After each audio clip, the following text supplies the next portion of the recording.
భక్ష్యాలు చేసుకునే విధానం.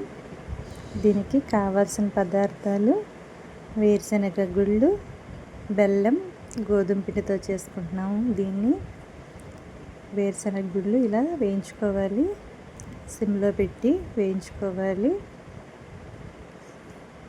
ఇవి చల్లారబెట్టుకుని మనం పొట్టు తీసి మిక్సీ పట్టుకుని ఇలా పౌడర్ లాగా చేసుకోవాలి. ఇప్పుడు బెల్లం మనం ఒక గిన్నెలో వేసుకుని ఒక అర గ్లాస్ నీళ్ళు పోసుకుని కరగబెట్టుకోవాలి. పాకం రావసరం లేదు. దీంట్లో మనం వేరుశనగ పప్పులు మిక్సీ పట్టుకున్న పౌడర్ వేసి తిప్పుకోవాలి. దీంట్లో మనం 2 స్పూన్లు నెయ్యి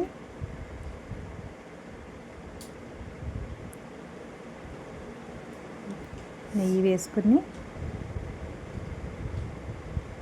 2 యాలక్కాయలు కూడా దంచుకుని వేసుకోవాలి. పిండి ఇలా దగ్గరికి రావాలి. వేరుశనగ పప్పుల పొడి, బెల్లము ఉండలు లేకుండా ఇలా తిప్పుకుంటూ ఉండాలి.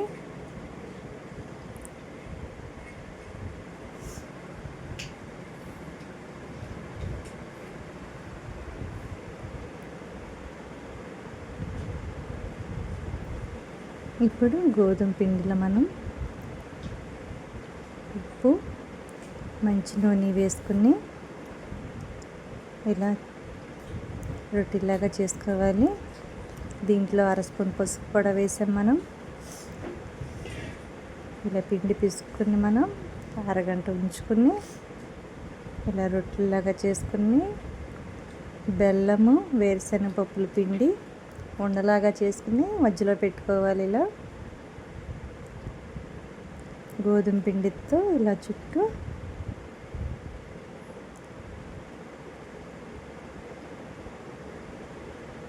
మనం ఇలా చుట్టేసేసి ఉండలాగా చేసుకుని రొట్టెల పీట మీద కానీ ఒక పళ్ళెం మీద అయినా మనం భక్ష్యాలు చేసుకోవచ్చు. ప్లేట్కి నూనె రాసైనా కవర్ వేసుకునైనా చేసుకోవచ్చు. ప్లేట్కి ఇలా నూనె రాసి మన చేతితో ఇలా చేసుకోవాలి. గోధుమ పిండితో చేస్తున్నాం. ఇది మైదా పిండితోనైనా చేసుకోవచ్చు. ఇలా చేతితో మనం పలుచగా చేసుకుని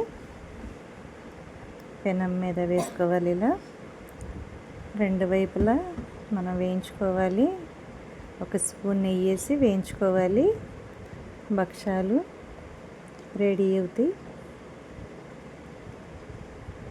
వేరుశనగ పప్పులు, బెల్లము, గోధుమ పిండి ఉంటే చాలు, భక్ష్యాలు రెడీ.